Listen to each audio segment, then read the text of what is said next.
right, another episode of the Uncontrollables. This is a very special, randomly happened episode where I've got Lorelai Bailey, and Ryan Hello. Ripley on here, and it was random. It's like, hey, I don't have to be, tied down to Tuesdays at 3 p.m. for a live show. I can do it whenever the hell I want. And that wasn't necessarily true because, as I found out, I have no idea how to do a live show and stream it at the same time. So thank you, Google Plus, for being a minute behind time and screwing my entire evening up. But we're going to talk about privilege and whatever the hell that is, and oppression, and what it's like to be a white cis piece of scum. And I'm not really sure how this is going to go or how long we're going to go on this. I'm sure we're going to have fun with it.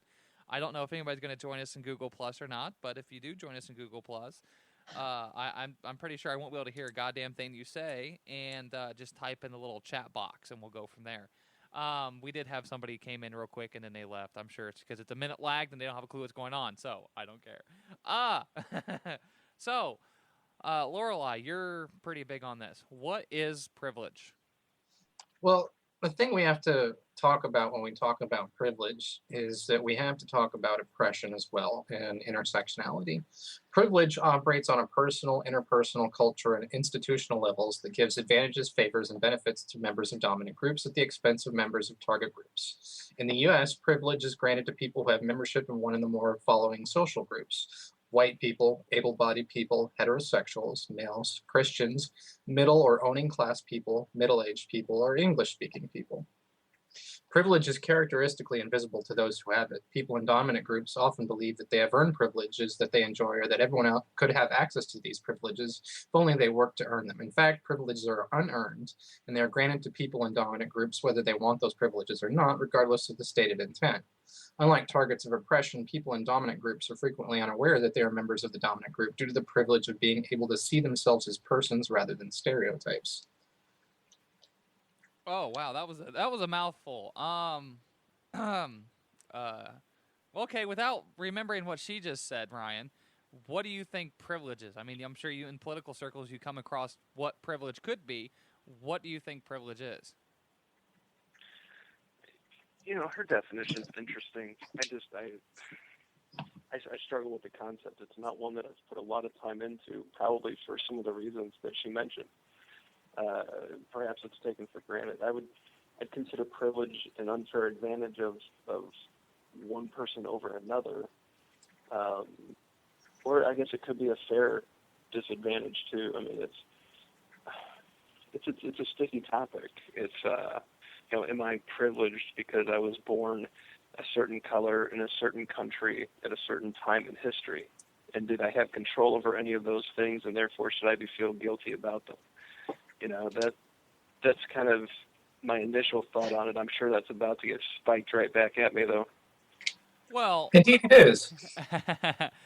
What do I think what privilege is? I'm still undecided on what I think privilege is and how it comes about, what it is, and how it affects how we live. I think there are, to some degree, real instances of privilege when you can walk into a store.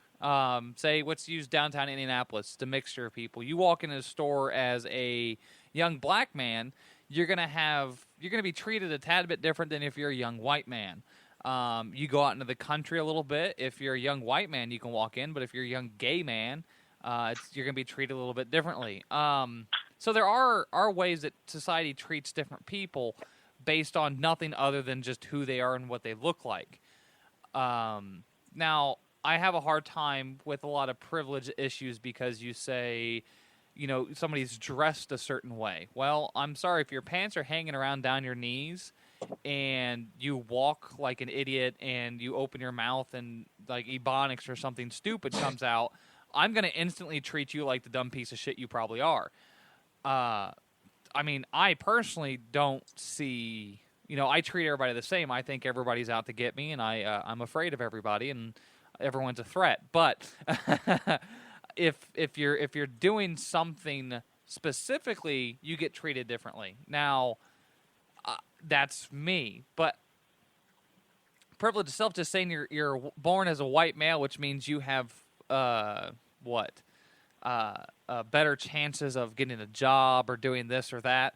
Well, shouldn't there be context provided that? I mean, Lorelai, you're sitting here saying that there's issues with people and having trying to go get a job or something, that a woman or a black person or anybody else is going to have a harder time just because they're of a certain minority. I mean, how can you say that's always true? Because science proves it. There's been scientific studies. This is well documented and proved in peer-reviewed studies. You can't argue with this fact. It's real. Well, is it only real here?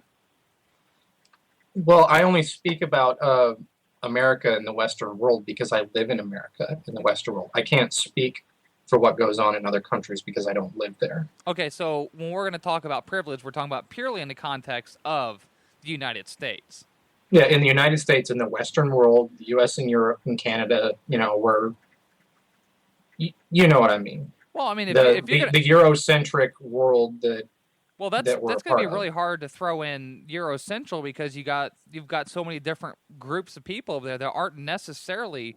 Well, okay, let's define white. Okay, what do we define as white? Let's just keep it to the U.S. for simplicity's sake. Yeah, because I mean, when we're talking about over there, because white and Caucasian, most Hispanics fit under Caucasian as a race or the definition. But when we go with white, it's really hard because I mean, you've got genders, you've got Greeks, you've got all the different kinds of random odds and ends and outs over in Europe and everything else. So, and that's where I said intersectionality comes in. Okay, is that a person can be oppressed on one axis and not another. Say you have a white heterosexual cisgendered man who isn't a Christian. Let's say he's Jewish. Okay. He might be oppressed for being Jewish, but not for being a white heterosexual cisgendered male. Okay. You see what I'm saying? He still benefits from the fact that he's white. He still benefits from the fact that he's a man. He still benefits from the fact that he's straight. But he doesn't benefit from being Christian because he isn't one. So how do you define oppression? I think that's important. Okay, that is important. Let me grab my notes. Oppression is the combination of prejudice and institutional power, which creates a system that discriminates against some groups, often called target groups, and benefits others, often called dominant groups. Examples of these systems are racism, sexism, heterosexism, ableism, classism, ageism, and anti-Semitism. These systems enable dominant groups to exert control over target groups by limiting their rights, freedoms, and access to basic resources such as healthcare, education, employment, and housing. Now, when I talk about combinations of prejudice and institutional power, prejudice is a judgment or opinion that's formed on insufficient grounds before facts are known, or in disregard of facts that contradict them. Prejudices are learned and can be unlearned. Anyone can be prejudiced against anyone else. That's absolutely true. But without institutional power, it doesn't become oppression. Institutional power is the ability or official authority to decide what's best for others. The ability to decide who will have access to resources, the capacity to exercise control over. Now, in the United States, white, heterosexual, cisgendered men who are Christian have the most institutional power.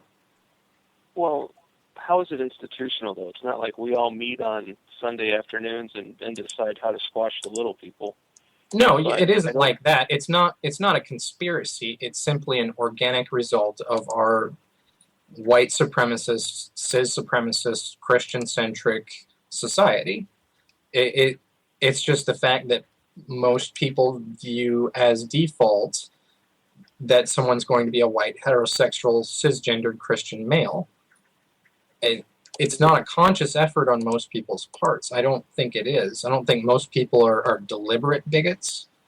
I think most people are just unaware of how much they benefit from that oppression. The reality is that people who aren't white, heterosexual, cisgendered Christian males are oppressed in some form or fashion. Like people of color, transgender people, gay people, lesbians, all of that, they're all oppressed on certain levels. And that's real. You can't deny that. I mean, I could link you loads of peer-reviewed studies that show the effects of this oppression and where it comes from. Well, I think it's open for discussion. Otherwise, I mean, let's all hang up and go to bed, right? I mean, we can discuss it, but discuss it with the understanding that my point has been proven by science. well, science. Well, science is always relative to specifically to a context. To say that everyone is oppressed in some way is fine and all that, but when we're talking about just like white privilege and white privilege existing is an oppression of everyone else that's not a white male or white, it's kind of weird because it's oppression because if white males have certain benefits and other people don't, it's oppression because they don't have those benefits. You know, so I think that everyone should have the same opportunities for housing, healthcare, education, and employment as anybody else, regardless of what sex, race, gender, religion, or whatever that they are. But that's not the case. Statistically, it's been proven that white, heterosexual, cisgendered men are more likely to get jobs than people who aren't those classes. Well, I mean, and they're more like transgender people are very often denied healthcare. Like if you call the ambulance, there's a good chance that they won't even treat you once they find out you're transgender. I mean, that's oppression right there. People have died because of this. Right, and I can understand that. Now, oppression is said to just in privilege. I mean, it's said to just not exist naturally. That it's just there. That's just kind of the law of the land. But what I want to try to get to is how exactly is it used? Where does it come from? Now, if you get 100 people together, just randomly across from the nation, and you put 90 of them are white, 5 are black, 5 are Mexican. People inherently group together. Now, it'd be real interesting to see if oppression really worked if you just literally took randomly 100 people from across this nation and just stuck them in a group, just out in the middle of nowhere and said, now you got to survive. You've got some basic supplies, just survive. Would people group together based off regions or religion? Would you think oppression and privilege would exist in that? I think it would because because we don't live in a vacuum. They would have the attitudes that they had before. They would just replicate the society where they came from. I think that's a kind of a prejudiced view there. I mean, you would hope that 90 people of a mixed background in a situation of survival where you would hope it would turn into a meritocracy.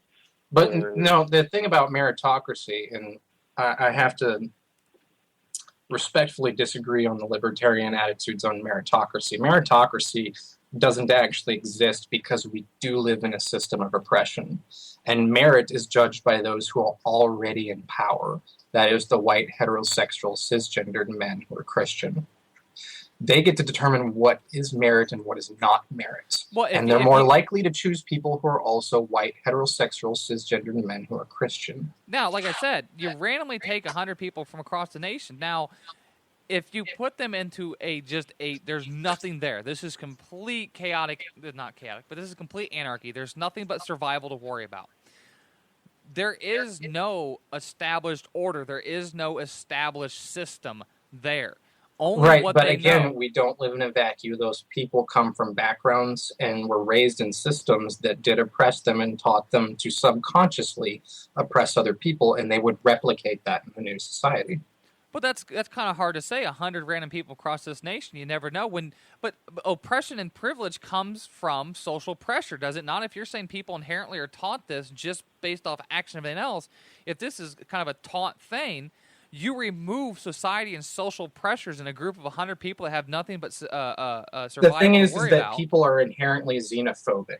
They're afraid of things that are different than them. This has been the way humans have been since primitive humanity. If you weren't part of their tribe, you were a possible danger.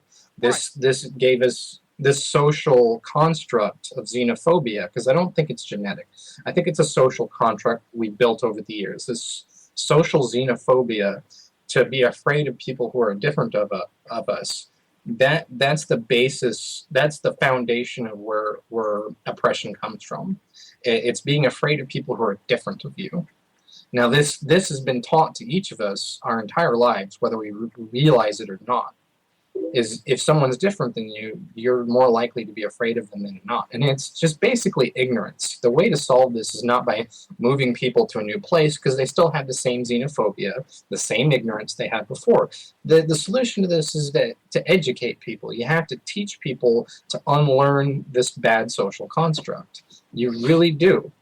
You can't just move someone to in the middle of nowhere and hope that everything's going to be fine. You have to take deliberate effort to deconstruct this concepts that we've internalized so deeply we don't even see them most of the time.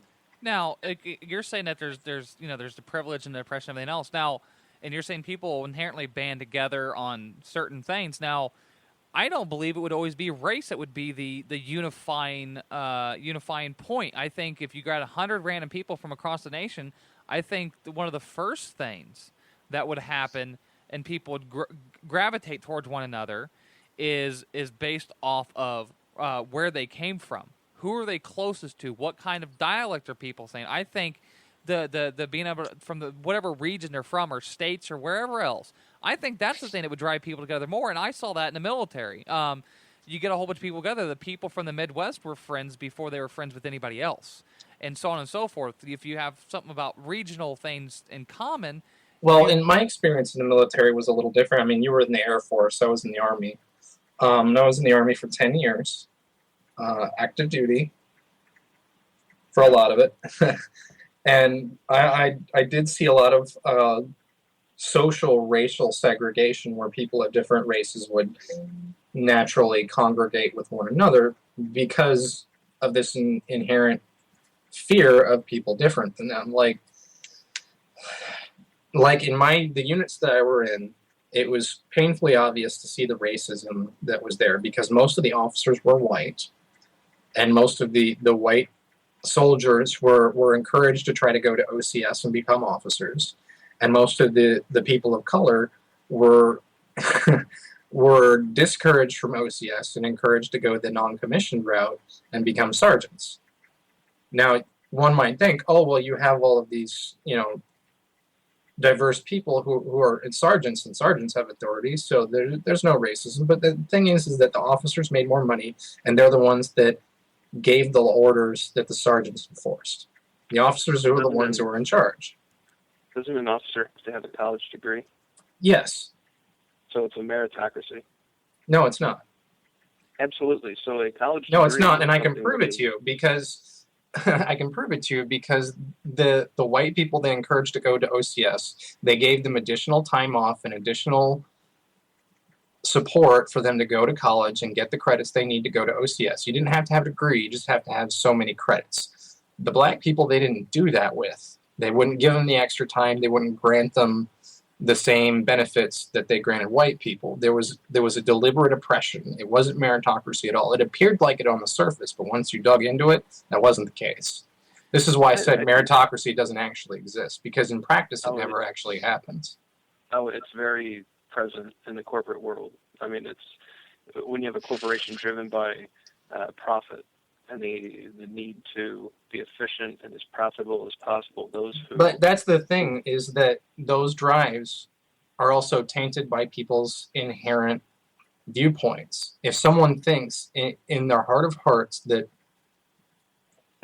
without subconsciously that if they think that white people are superior to black people, they're going to hire more white people, they're going to promote more white people, they're going to say, well, it's just a meritocracy because the white people are the ones advancing, when they're not giving the same opportunities to everybody else. It's a subconscious bias that they don't see. Well, I mean, that's a broad stroke, and you're assigning... But it's been proven. That kind of stuff has been proven. No, it hasn't. You're assigning... Hold on, let me look it up for you. No, I don't need any scientific studies or proof or anything else, because I know without a doubt I can almost prove anything with a scientific study. It's about providing context, and I've always had issues fitting in society. Now, hold on. If you're not going to listen to science, you're just being anti-intellectual. Well, no, I mean, I'll listen to science. I know it's there, but I'm trying to provide context. Saying that privilege and oppression exists throughout all areas is quite possibly, yes, 100% true. But to provide context for it and try to find out where it comes from, what to do about it, and have a discussion about it, if we come out and we just say, well, it does exist everywhere, then fine, that's the end of the story. Why are we talking about it? I'm trying to get a little bit further into it and talk about some Right. different ways to see it. And so, yes, Okay, it does different exist. ways to see it. That's a good question there. Is And that- I can give insight on how to see it when it comes to transgender issues because I am transgender. I can't tell you how to see it when it comes to racial issues because I'm white. You know? Let me ask a basic question, and maybe this basic question is inflammatory, but it's not meant to be. Okay. And Maya can attest that it's not my character is not to be intentionally inflammatory. Is that a fair statement, Maya? That's a fair statement. So, for a population like transgender that's less than 1% of the population, how does it make sense to make special concessions for such a small group, especially when you have so many other, first of all, how do you do it? And then secondly, why is that? I mean, I understand the level playing field kind of, that socialist kind of viewpoint, where everything should be equal, all opportunities should be equal, all materials of production should be equal. I mean, I strongly disagree with it. But first of all, why does a population less than 1% get such special treatment? And secondly, how would you even enact it if you were given the opportunity? Well, hold on. The trans community does get very, very special treatment. They're held down by the law. They're held down by almost all of society. They're belittled, made fun of, discouraged, attacked violently. They do get very special treatment. What the trans community and the whole thing about kind of privilege on that side is they're fighting against that special treatment. They want equal treatment. Sure. They want equal recognition of the law. They want equal recognition in society. They want to be treated like human beings, not second-class citizens or animals. That's right.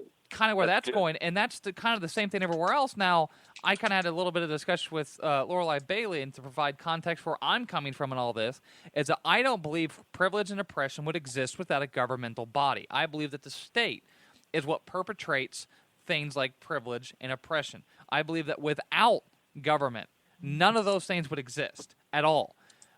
It would be a completely level playing field for all peoples. And yes, there would be people that would collectively band together. There'd be people that maybe, I mean, look up in Detroit, okay? You go to the south side of Chicago as a white person, you're probably not going to make it very far if you're walking down the street. You go to a different place in Detroit, you go to downtown Detroit, you're probably going to die as a white person.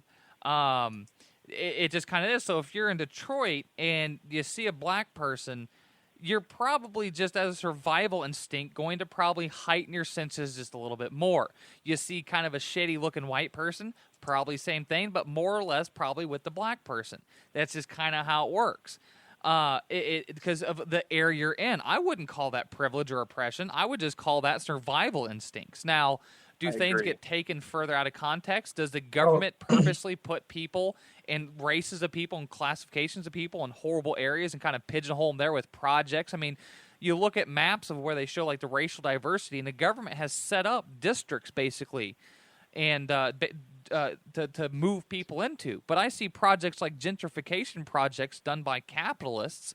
Like you got the east side of Indianapolis where they've spent a little bit of money revitalizing parts of town, and a bunch of young white kids move in, and you see this nice mixture where but only by your looks are you judged, not necessarily like looks like skin color, but if you're wearing kind of ghetto gangster-looking clothes, you're going to be treated like what you're wearing if you're wearing hipster stuff. Okay, hold on. I have to actually interrupt you here. First of all, let's go back to his question. I want to add some points to that. You're asking about special treatment, and I want to expand on his point here that we already are treated specially in a very negative way. We're not asking for special treatment. We're asking for you to stop treating us specially. We're asking you to stop treating us like we're less than human beings. Okay? Well, and second of all, gentrification has proven to be a very racist thing. And when you're talking about, I'm going to judge people if they're dressed ghetto, the thing is that that's also a very racist statement. What?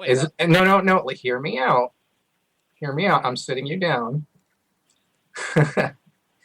when you talk about various elements of black culture throughout the United States, which there are a lot of different elements to black culture. Okay, and then you pick on one aspect, one facet of black culture and say, I don't like this.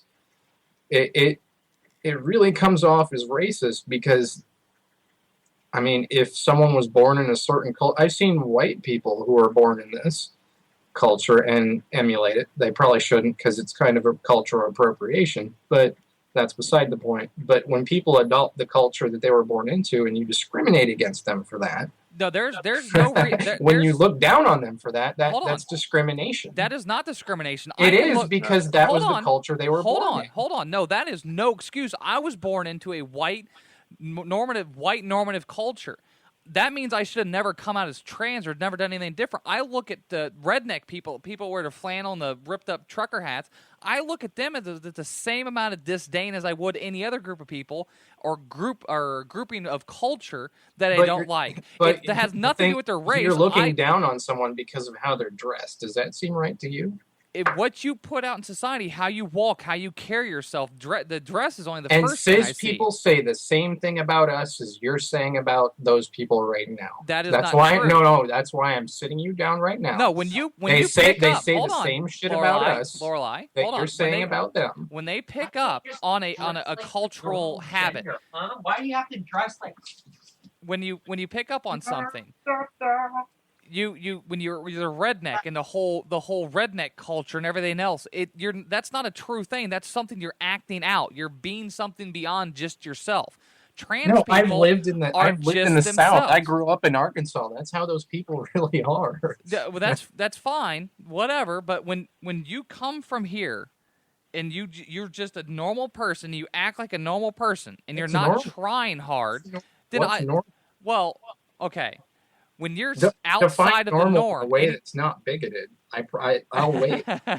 When you're just yourself, these people are. You pick up social cues and everything else.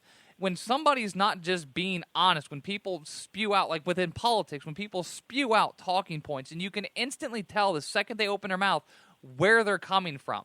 I can pick up if I'm going to like to have a conversation with somebody based off the shirt they're wearing. If it says something political on it, like somebody walks up to me wearing a Che shirt, I am not going to enjoy having a conversation with them 99.9% of the time. It's not about absolutes. There are no absolutes in this world, but you have just basic guidelines. There's one. What's there's that? One absolute, but we won't go there. What's the absolute? No, I won't. I won't even bring that topic into this, but there is one.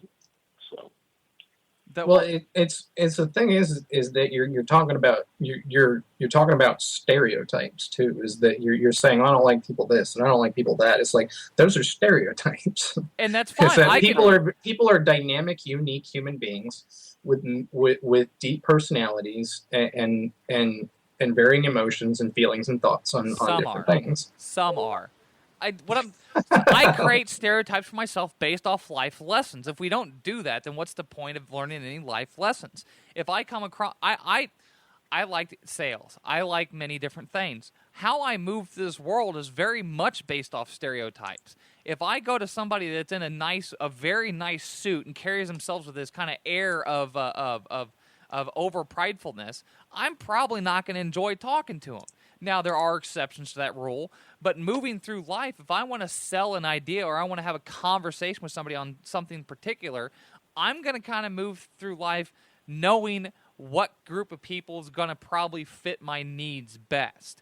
Instead of just automatically assuming everybody's this great, awesome, super deep person that's probably going to know what I'm talking about, instead of wasting my time. Hold on, that's not what I'm saying.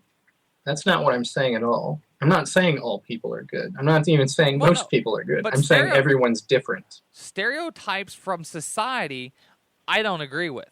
But me creating my own stereotypes, there's absolutely nothing wrong about that. No, they're my life lessons and learned. Ryan, what do you think?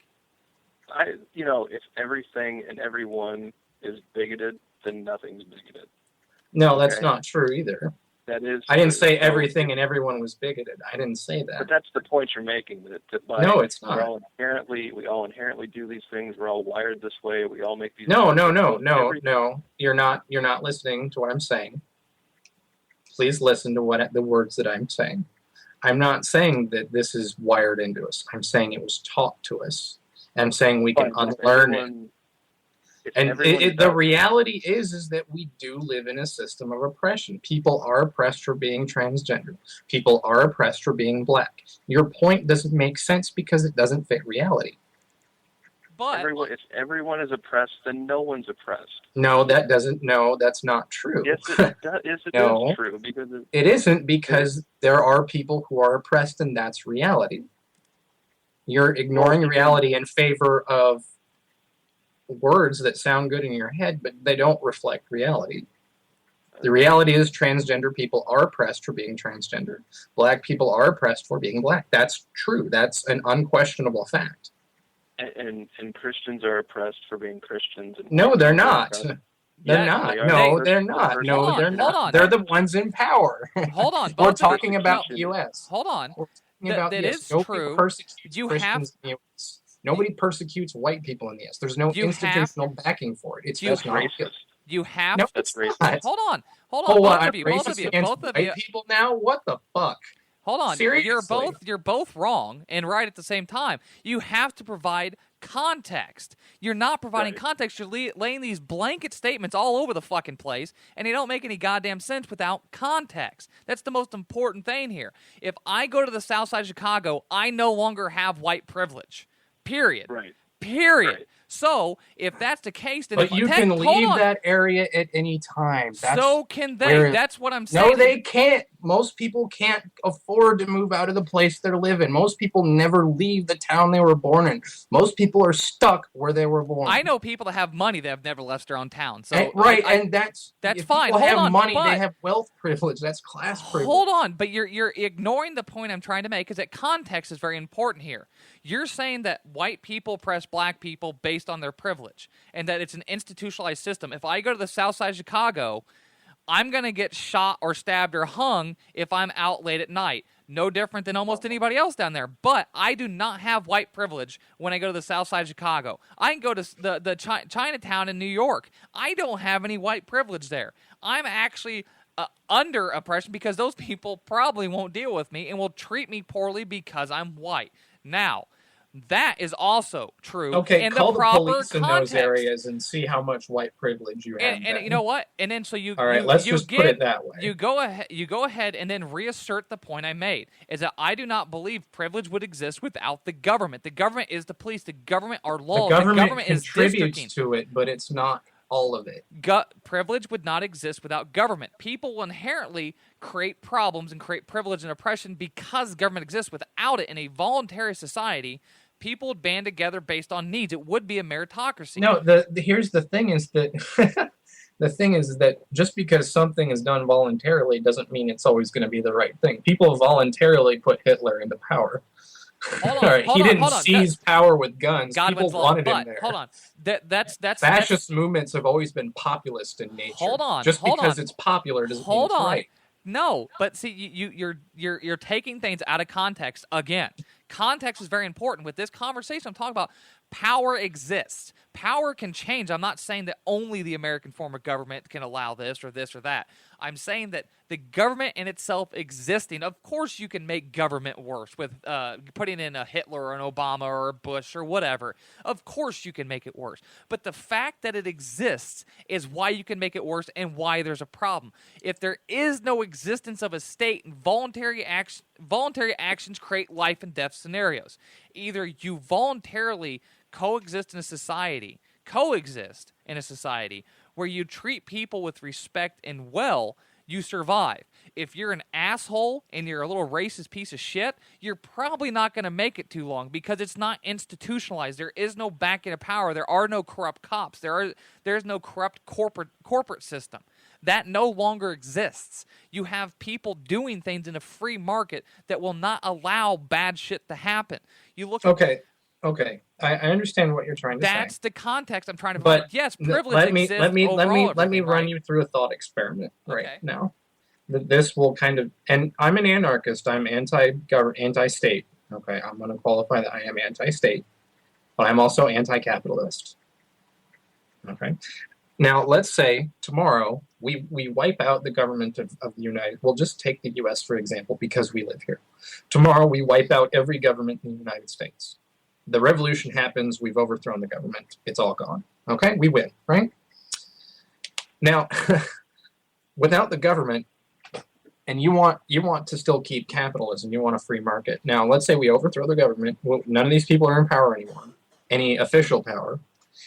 Now, you want to institute a free market. Now, who has the money, the resources, the guns, ammunition, and all of that to do anything? The people who are already in power now. You've taken away their official power, but they still have unofficial power by force. They have all the weapons, they have all the resources, they have all the money, the scientists, and people who are loyal to them. Okay? You have to dismantle the systems that also support the government. You have to dismantle capitalism at the same time. Now, hold on. Definition of capitalism, and you're saying capitalism and free markets, that's not necessarily always interchangeable. I'm a voluntarist. I don't give a shit how you operate in a marketplace. I don't give a shit if you think that we all, there is no property and that we're all little fairies and we share fairy dust and that's how we survive. I don't give a shit. I don't care if you believe well, money the thing exists or about not. capitalism Hold is on, that modern hold on. capitalism... Okay, go ahead. Is that I'm a voluntarist. I don't give a shit if you're a capitalist. I don't give a shit if you hate capitalists. How I'm going to exist is I'm going to use the free market however it's there. If I have supplies, I will barter, trade, or sell them.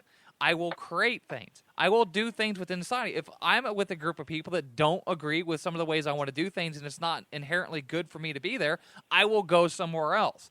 Freedom comes with the cost, is that it's very inconvenient to be free. Is that you have to maybe work a little bit harder. You maybe have to make some sacrifices to get where you need to be to live freely. I'm okay with that. That's fine. I don't give a shit if anybody else is okay with that or not. I really don't care because it's not about you. It's about the individual. And the individual having the ability to live free is what's important here. So I don't care about the capitalism, anti-capitalism shtick bullshit. It's not important. But when you go and you say that all the people in power... you remove the power and you remove the system that they'll somehow get together, I'm not so sure. There's a point of contention. Because they have physical control of the resources. They have physical control of the means of productions. They have the guns and the bullets to back up what they want. Not necessarily. With as many people that own guns in this country across all spectrums the U.S. Army has the most superior weapon system in the entire world. And without the government, civilians, without the government, if it came to an armed conflict, the U.S. Army would wipe out everyone in this country. I'm not saying armed conflict, revolution. That's not that. I'm saying if there's no government, military cannot exist. If there's no government, those people, that equipment doesn't go away. Those people don't go away. But that equipment doesn't operate without a massive amount of control and money. AKA right, you think those generals are just going to walk away from all that power? You know what? Hold on. If they want to pick up power, we'll shoot them in the face. If they want to aggress against me, guns. It doesn't matter. I could single-handedly wipe out plenty of things myself because it all comes down to strategy. Without an unending supply of money, resources, and control, AKA the government, military and how they operate with their equipment does mean shit. A gallon of paint can take out a tank. I don't care about that. Now, when you go to actual weapons in society, and if the government fell in the entirety of the United States, half this country would be utter shit to live in because people would be begging for masters. I don't care about that. I care about the people that want to live free and that could live free. I don't think, and the groupings of people that want no government and just want to live in a voluntary society, maybe there's little pockets of mutualists and the other left anarchists, right anarchists, and all that shit, and then you'd have Ryan Ripley over there going, I thought I was a minarchist, and you'd have that. And I don't think privilege would exist in that because without a system to enforce it, it would break down very quickly, and people would not be okay with doing business with somebody that was prejudice or was a racist. They would not do business with them. Say if a bar owner says, I don't want blacks in my business, no one would sell him booze. Well, so I think that might be hold on. oversimplified. Let's have Ryan jump in. I just have to respectfully disagree with that point. I don't think that it would break down that quickly. I think there would still be prejudice and oppression. I mean, people replicate power structures even without government. Yeah. They create social power structures. Look at Leaders will always look at naturally online arise. I mean, look at online communities. I've moderated so many online communities. I've seen this happen. Like, people will come to power just naturally, just because they're the most respected, and they'll lean on that respect and eventually come to the point where what they say goes, regardless of whether it's right or not, because they've built up so much. Well, hold on real quick. Ryan, what do you guys say? I was going to say, I understand the problem with with the question I asked, so sorry if it was the wrong wording of it. So I agree with you, Maya, that context is important. And I'm actually, after talking to Jeffrey Tucker today, I'm actually closer to your position than I was when I woke up this morning. So I do agree that the state is definitely a huge contributor to the problem. But let me ask this. If we truly hold individual liberty as the ideal goal, as the ideal principle, then people have the right to I guess profile people and to act on those profiles, like Maya was saying. If we're going to start telling people how they have to think, how they have to act, how they have to behave in society, you're no better than the state that you want to tear down, right? No, the thing is, I don't want to make laws telling people how to think or feel. I just think it's unethical. And then I'm going to tell them I think it's unethical. I can't make them do anything. I could just give them my opinion that I think what they're doing is wrong and why I think it's wrong. I'm not going to put a gun to their head and make them do my way. I'm just going to think less of them. Right, but then how do you actually change the situation? What's your solution without force? The solution without force is, again, education and calling out this kind of stuff when you see it. If you see someone being bigoted, if you see someone being transphobic, if you see someone calling someone a tranny, say, hey, that's not right, and here's why. Hey, that's what you're doing is wrong, and it hurts people, and you should stop. Hey, if you have any empathy in your heart, if you care about other human beings, that you shouldn't do these things because they're not right. Well, see, then we come to the problem that in our society that we don't have necessarily always have a choice on who we're allowed to deal with and who not to. So maybe if we didn't have a system of government, we could better have voluntary association with people that more agree with us. But so trying to change privilege and the whole idea of privilege and the oppression system in this country is basically to do away with the rule of the majority and to even things up. So I propose that we kill off enough people that everybody is exactly equal. There's the same number of of men and women based on races. And that's not going to work because at that point, minority doesn't always mean numerical minority. Minority means minority of power. Like, if you look at the actual numbers, white, heterosexual, cisgendered, Christian males among the whole world are a numerical minority. But power-wise, they have the most wealth, they have the most weapons, they have the most institutional backing of their authority. So it's not a numerical issue. It's people. The problem has always been people. We have to educate people. We have to teach them how to unlearn these things. You can't just kill your way out of problems. Wouldn't it be easier though to kill all those people? No, it wouldn't be easier because that's called genocide. What's wrong with genocide though? Isn't privilege and oppression with genocide? Did you really ask that question? On a human scale, why would that be a problem? If we killed off all the people over 40 years old, wouldn't that stop a lot of the racism and prejudice and the privilege and oppression? No, because it would backfire. They would look at you as some horrible monster. They would see your point as completely invalid and adopt the methods of the person you're trying to kill simply because you're a murdering psychopath. I'm a misanthrope. Right, but that's also it's kind of how, definitely not the psychopath part, but when I hear an argument that, all of the world's, Now, I wasn't saying you are a psychopath. I mean, in that imaginary scenario, that person would be a psychopath.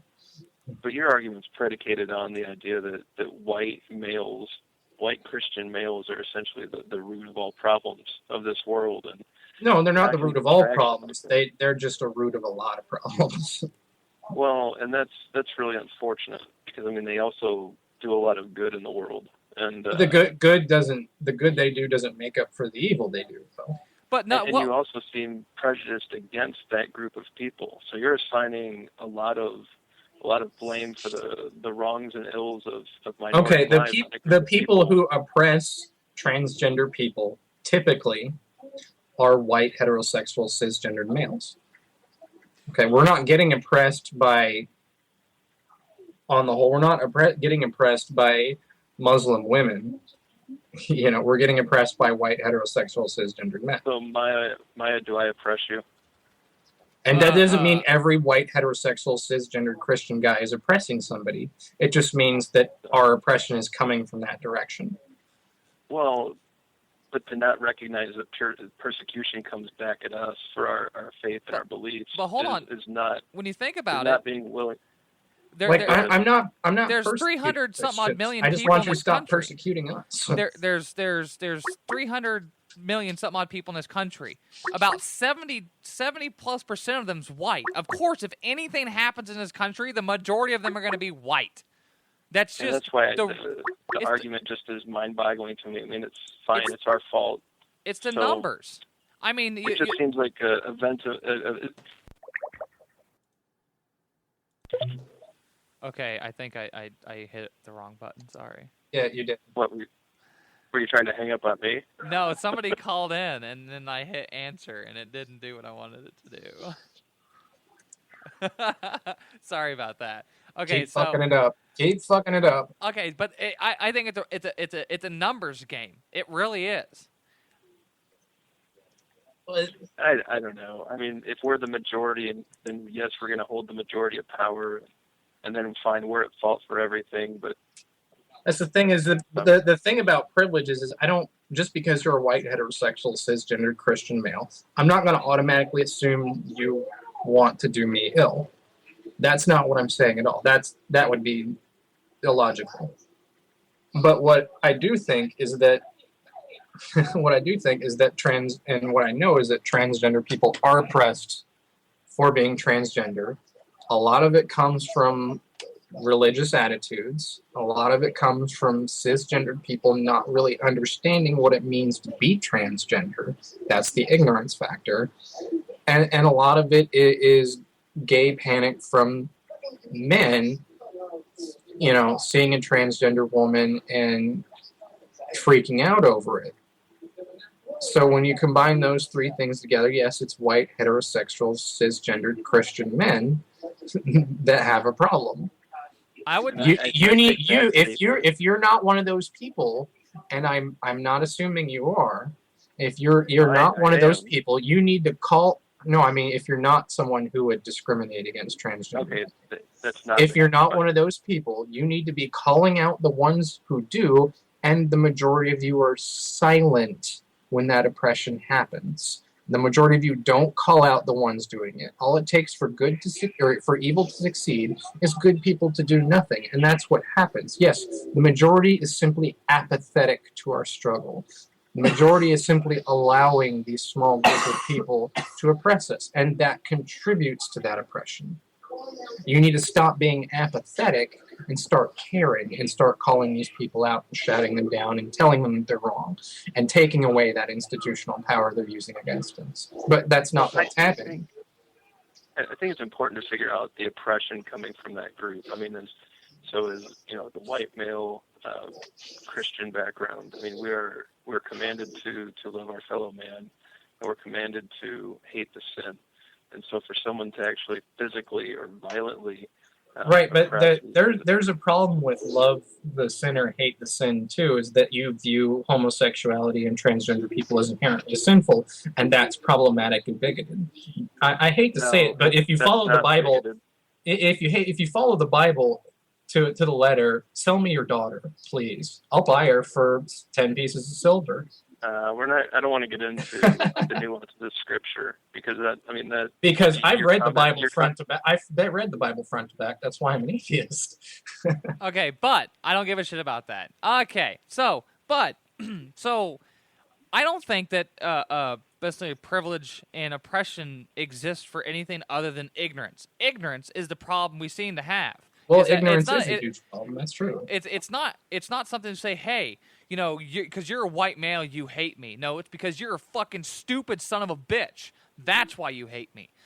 Or you're a sociopath, and that's why you hate me. So why do we have a discussion about privilege and oppression, assigning blame to this class or that class, and talking about this or that and these specific problems? Hey, no. You're a Mia. fucking idiot because you don't understand things. Yeah, I'm not assigning blame to this whole class of people. I'm saying that they need to be aware that they benefit from a system that oppresses people who aren't them. I'm not saying it's not my fault that I was born white. Right? Okay. It's not my fault that other people are racist against black people, but I benefit from the oppression of people of color and black people and people who are different than me. I do. I have to acknowledge that. And when someone who's not on the who is oppressed for being black or whatever tries to tell me, hey, what you're doing is hurting me, I need to step back and listen and understand that they know more about their own oppression than I do. That's all it means, is that you step back, listen to the person who's oppressed when it comes to that area of oppression. Ryan? I don't accept the idea that my success is based on the oppression of someone else. Well, it is. You know, I'm not saying you didn't work hard. I'm not saying you didn't work hard for what you have at all. I'm just saying that you, being a white, heterosexual, Christian, cisgendered male, made it easier. And you didn't see it because you're a white, heterosexual, cisgendered Christian male. If you had been born a black woman who is Muslim, you would see it because you would get rejected for jobs. You would get harassed on the street. You would get picked on by the police. And those things don't happen to you as much because you're a white, heterosexual, Christian, cisgendered male. Or is it because I act within societal norms and I don't raise suspicion of police officers? No. That's no. The average person commits 3 felonies a day. 5. Correct. Okay. The average white person isn't scrutinized by the police. The average black person is. So when you super scrutinize a group, you'll always find something wrong with them to pick on them for. But hold on, that's the you're problem. Using government as an example. That's not a valid example here because government is. There is nothing inherently good about government. There's nothing good about government. It is the worst of all of human nature. As I government. said, I'm an anarchist and I'm anti-government for this one of these reasons. Right. Is that they do contribute to that system of oppression. They contribute to it, but we're talking about the system of oppression as a whole and trying to pull out of the context of just normal people doing it. And like I said, I'll go back to the point. Without the government, who do you think fills in these government roles? These are people. They're American people. The worst. American schools. The worst. Were elected by the American public. All right. These people didn't grow out of pods. No. What I'm saying is that government embodies the worst of human nature. The worst people imaginable seek government power. The worst. I agree with that. People. The people that work as a copier at the IRS is scum. Those are not good people at all. Anyone that works for the government is not a good person. There's a lot of people out there that work for the government, though. So providing it a little bit more context to discussion is that anything coming from the government's wrong. It's bad. It's there's nothing good about it, but it reinforces bad stereotypes. It reinforces bad behavior. I'm going to go back to it. Without government, you can't have an enforcement of bad behavior. Bad behavior then would logically fall apart. Religion enforces bad behavior too, though. Not always. Not all religion enforces bad behavior. Some not do, all of it, some do. but bad behavior is enforced in part by some religions. It could Let's be. Let's look at the Catholic Church, for example. All right, I'm going to pick on the Pope here because the Catholic Church is a corporate entity. That doesn't count. But there's still a religion. It's a corporate entity. There's a religion to government. There's a religion following the show Glee. Those people are inherently religious towards what they're in. They're fanatics. The Catholic Church is a bunch of fanatics, and it's a corporate entity. Not all Catholics are. Some Catholics. I know many great Catholics. Institutionally, they allow the molestation of children, and they cover it up. And even the Pope, even the Pope has institutionally silenced. This is a fact. He silenced people from speaking out against this abuse. That was his solution to it, was to just shut everyone up. But you're removing the individual aspect of everything, is that all these people, no matter what their belief system is, are first and foremost, and lastly, they're individuals. Yes, they are, but when they join groups, they support that group and its goals. Not necessarily. When you give money to the hold on, Catholic Church, you're contributing to an organization hold who approves of the molestation of children. You're trans, I'm trans.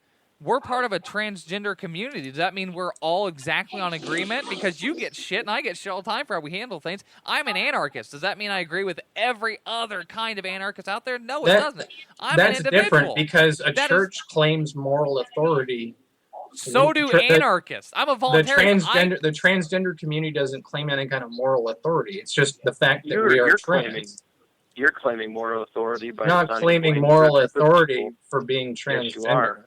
No, I'm You're claiming moral authority by assigning blame to a group of people that you feel oppress, and then so you are trying to claim some kind of authority there. So I think really it's. Come on now. I think they're being a little disingenuous here. Because me calling out the oppression I live with every day is not claiming some kind of, undeserved moral authority. It's calling out the reality of the situation I live in. You're calling out oppression committed by individuals, and you're assigning it blanketedly to a group. I specifically said I don't think all white, heterosexual, cisgender Christian males are responsible for my oppression. But they do. I said specifically that the most people who contribute to my oppression are white, heterosexual, cisgender Christian males. There's a big difference. Which is a handful There's a of huge difference. It's And you didn't hear the distinction. You heard it in reverse, and I'm specifying again. No, it's not all of you who are doing it. It's just a small number. But the most of you are not calling out. The problem is that most of you aren't calling out the small minority. The most of you aren't shouting these people down and saying, no, that's not me. No, that's not me. You're letting it do it, is the thing. And that's where the institutional part, it's institutional apathy. The fact that you won't lift a finger when the suppression happens. It comes down to, I think, what you consider to be the oppression. So if someone is violently or physically harming based on being a transgender, then that's obviously wrong. And I do believe there are protections against that. And if people are just standing around watching it, then they are evil. Now, if they are trying to spread the gospel and to make some statements that you find distasteful based on the gospel, I don't see that as oppression. As someone exercising their religion, and if they're approaching and speaking to you in a respectful way and trying to save you, that's not a hateful act. And I have a feeling that a lot of the oppression that's being claimed here would be in those categories. All right, let me ask you a few questions here. Let's say you were trying to save me, okay, as a transgender lesbian. Now, Christianity says that, and this, I'm quoting the Old Testament, if a man sleeps with a man, he should be put to death. All right, so I don't think you're going to try to stone me for being a lesbian, but I do think that you as a Christian think that homosexual acts are a sin, right? Am I correcting? Okay, now, if you're trying to save me, you would want to convince me to no longer engage in homosexual acts, right? Correct. Okay, now here's the thing: here's the thing, though, is that I am a lesbian, and I was born that way. I didn't ask to be a lesbian. So if your God is the one who made me a lesbian, what the hell is wrong with it? Well, I wouldn't convince you to stop your acts. I would try to convince you of the benefits. Right? What benefits are there for me in trying to be in a relationship with someone I can't love? Hold on, this is completely I'm not divergent. You over the podcast. Yeah, this is a completely different realm of topic. It relates to the point, because when he's trying to save people from themselves, it's oppressive because he's trying to make them go against their inherent nature, and that's wrong. The problem that I have with this, Maya, is that when you start assigning blame to white Christian males because they're exercising their religion, they're spreading the gospel as we're commanded, that's not oppression. I mean, you have the option to walk away from a Christian trying to spread the good news to you. And if you decide to They stand there can't and because engage you're in the show, everywhere. Everywhere I go online No, hold and on, hold on, offline, hold someone's telling me I'm going to hell for being black. Hold on. Those are all voluntary associations dealing with those things. Exactly. Now, there is something to note that, and this is where a lot of people lose their shit, is that as a business owner, I have the right to hire and fire whoever the hell I want. So if I don't like you for your lifestyle, I should be able to fire you. If I don't like you because you wore your hair funny one day, I should be able to fire you. And that's my right as a business owner and a property owner. That's where I think a lot of these things come in, too, is that there's all kinds of discrimination against people, but it's that we have this system in place that says you have these automatic protections, and you have to petition the government to get special protections put in place, or you added to the list of protected things, and so these people can't discriminate against you, when all that does is breed hate and dissension between the groups of people. No, it doesn't, though. It's like these protections are proven to alleviate some of, not all, but some of the problems. But no, when you force people to accept you against their will on their property with their time and with their money, you have oppressed them with the government. Yeah. The government is oppression. Yes. You have oppressed somebody else because you feel they treated you wrongly when all they did was I'm sorry, exercise but you their don't have the rights. right to fire somebody because they're black. You just don't. I can fire Not anybody for whatever morally reason. or legally. If I hired somebody and they were, let's say, a radicalized Muslim, I'm gonna fire them because I don't want to give radicalized Muslims money. If I hired let's say, a preacher and he preached that First of all, transgender, define radical Muslim for me.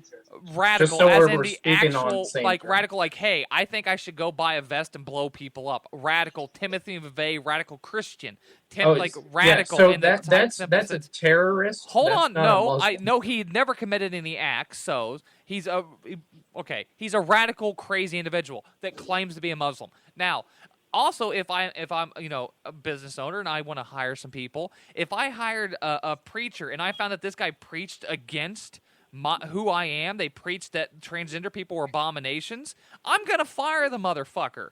If I hire somebody and I just don't like them for any reason, I'm going to fire them. I have that right. It's my money, my business, my property. It's just the same as if someone comes into my house, I have the right to tell them to get the fuck out. I don't care what reason I have. Get the fuck out of my house. It's mine. My business and my money is no different than that.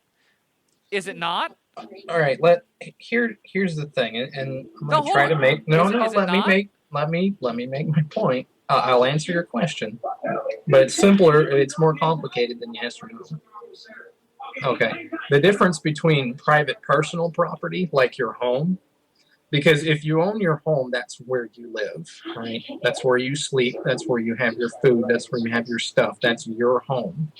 Okay, I agree that if you don't want any human, animal, insect, or other in your home, you have the right to evict them with deadly force if necessary.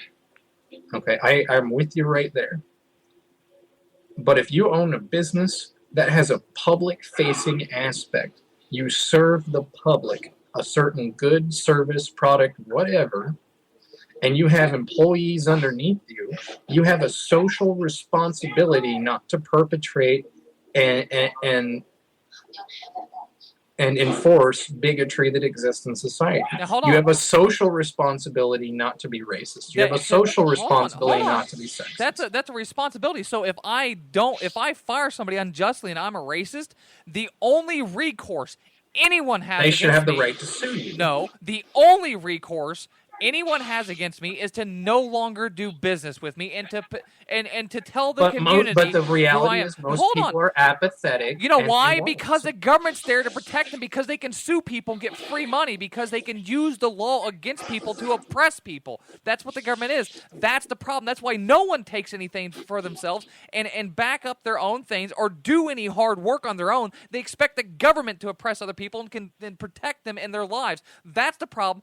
That's why all this shit shit exists because people are not willing to do it themselves. They're not willing to go that extra mile and fight for something. Like people that are oppressed, they have to fight for same ways. Why not actually fight for your freedom instead of expecting and making the government give it to you? Because that's that's not a little freedom. It comes ableist with the because price. not everyone is able to fight. Not everyone has the strength. Some If people you're are not mentally ill. no, because and there's can't charities. fight for Good themselves. people help other people, but you No, know what they don't. happens? Good people. Yes, most they people do. aren't. Most people aren't good though. Most people. You know just why? Don't care. Because the government and systems of government have enforced that being No, good is no, no. wrong. You know No, how? Okay, yeah, hold when on. they The reason why most people are 30% of my apathetic money, is because I've done a lot of research into sociology. I've done because a lot there's of a research system in into place that says they already Yeah, take care of unable-bodied people.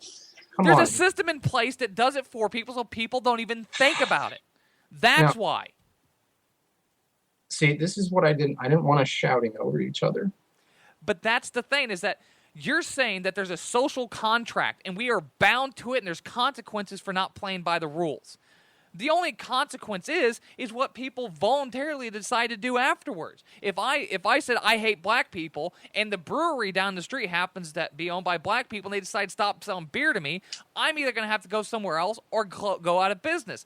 That's how it works. It's all voluntary. If someone doesn't like what I'm doing, they can voluntarily stop. But when you get a system of government, if you stop doing something, it's going to be scrutinized. You can be sued, pulled into court, and everything else. So that's the issue, is that the government and these big systems, and saying that there's social responsibilities, my God, saying that in and of itself implies there's a set of rules you must follow. A set of rules that are implied means they can be changed or done away with, and that would become the majority's issue. So saying there's a social contract or social responsibility comes from the majority, and the majority always holds down the minority.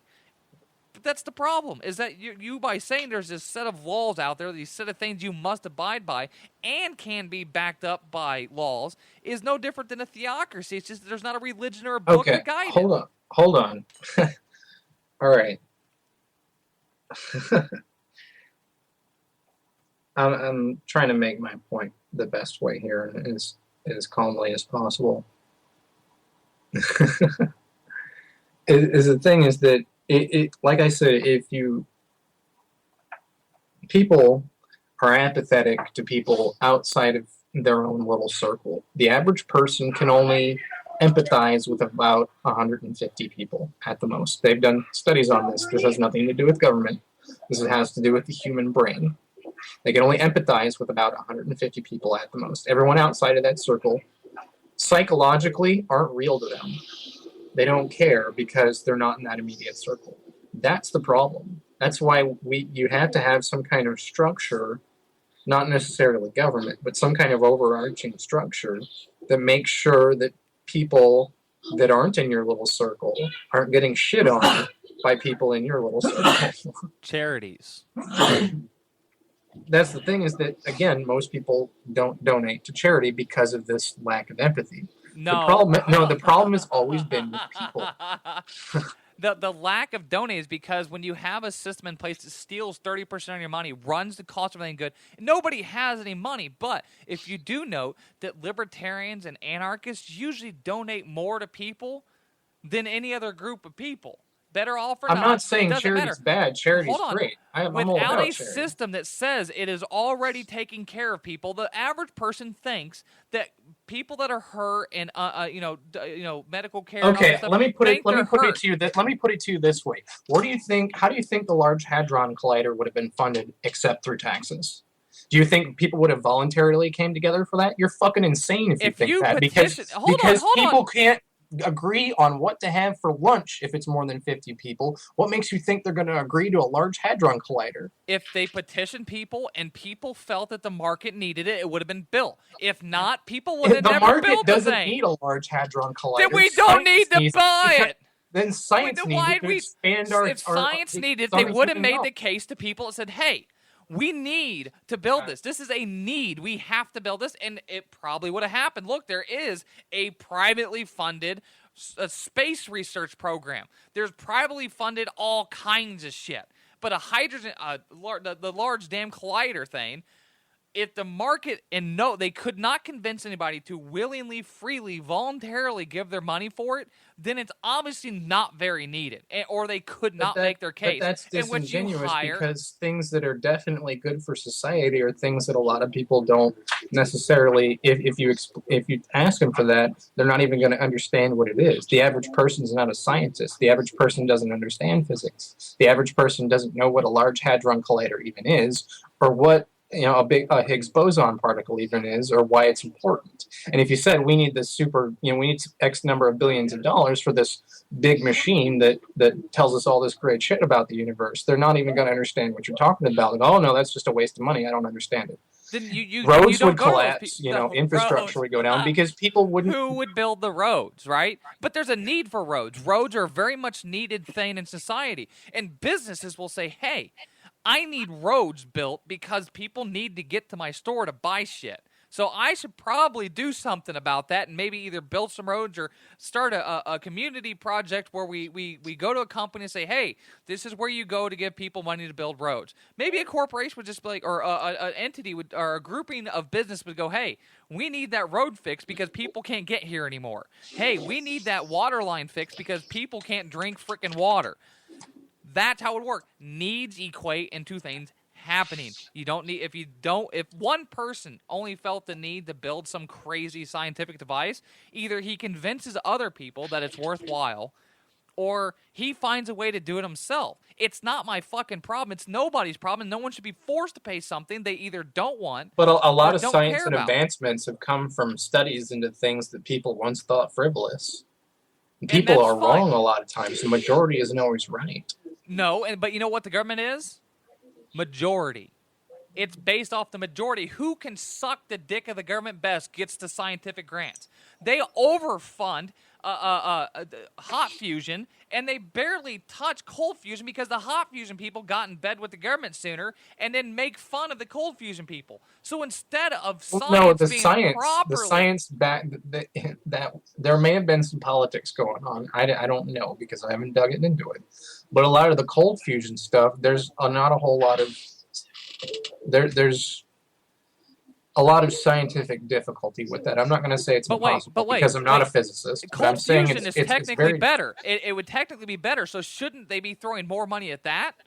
Because it would probably take 500 years for them to get that. And hot fusion that they'll be able to do in 50. You see what I'm saying? So they think because they have this shitload of money to fucking make up horrible things. But we're going to end it there because this has already gone on forever. And poor Ryan Ripley is probably tired because he's been sitting there not saying anything. So privilege. It's a very fucked up, nasty little debate. There's all kinds of fucking problems when you're talking about it. So I suggest for most people, what you do is if you see somebody being shouted at, being treated like shit, you either, if it's a physical thing or a violent thing, you either shoot the person or punch them in the fucking throat with a pair of, brass knuckles.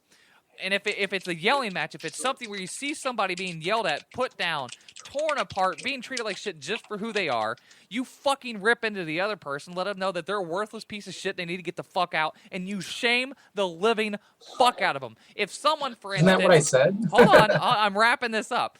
Okay. If somebody says, if you have a mutual working partner, and they treat you like shit for being trans... you shame them. If other people ignore, hey, stop typing. There you go. If somebody in your mutual circle treats you like shit, and everyone else goes along like it didn't happen, you're a worthless piece of shit, you shame them. So, like, for instance, Ed Coleman refused to call me by female pronouns or use my new name. But everyone kind of goes along just kind of awkwardly not knowing what to do. They should all shame him and cut him out of our political circles.